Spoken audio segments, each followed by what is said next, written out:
Alright, so I'm going to show you Datawrapper today, and here is the extension.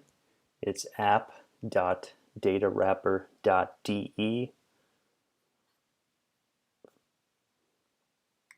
Alright, so this is a cool thing because it's pretty user-friendly, and you can build maps that are dynamic and embed them on your website.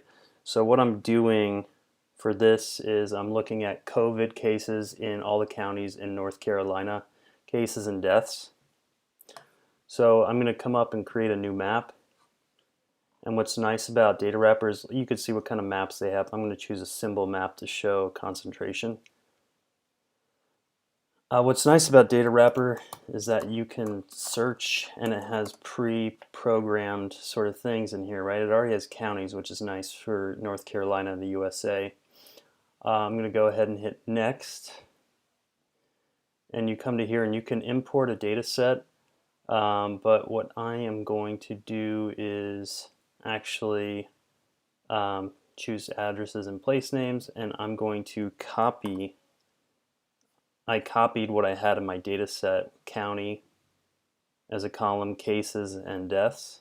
I'm going to hit next, and then ask you to match the address, so it geolocates it. Go ahead and hit next.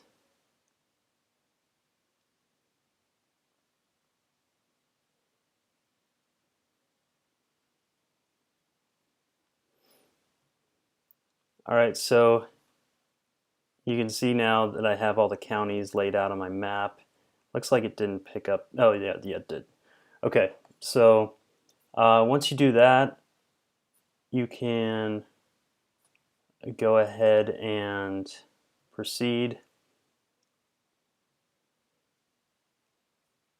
And then you can play around with the size. So obviously with concentration, you'd want the number of cases to be displayed as concentration, right? So we can immediately tell that Charlotte and Mecklenburg County has the most cases, but what's missing are the number of cases, right? So there's this little thing, and by the way, you can change the colors and everything like that too. There's all kinds of stuff you can play around with, but I want to make this quick. There's a thing called Set Symbol Tooltip down here, and what it is basically is code, where you can go in and customize the HTML. So you have to do a little bit of coding with this, which is kind of fun and easy.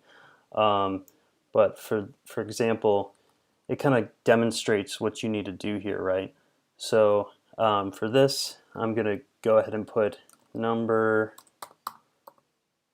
of, actually I'm just going to put cases, and since that's a column in my data, it already knows that that's there. And then I'm going to put deaths,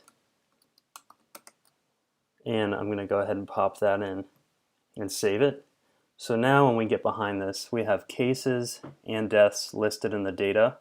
And if you have other data behind that, this is all the data I have for that, you can use that as well. But it's a nice way to visually display something quickly. And once you're happy with that, you just hit proceed. You can play around with all kinds of stuff. It's really easy to change the title, so I'll change this to North Carolina COVID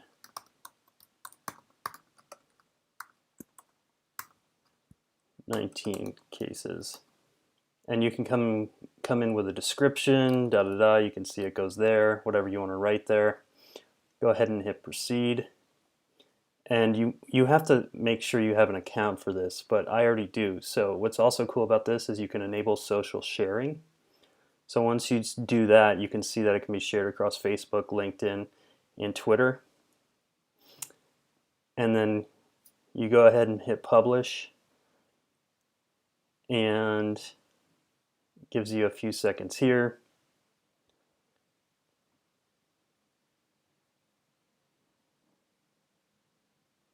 And you can share a URL, or you can copy the embed code.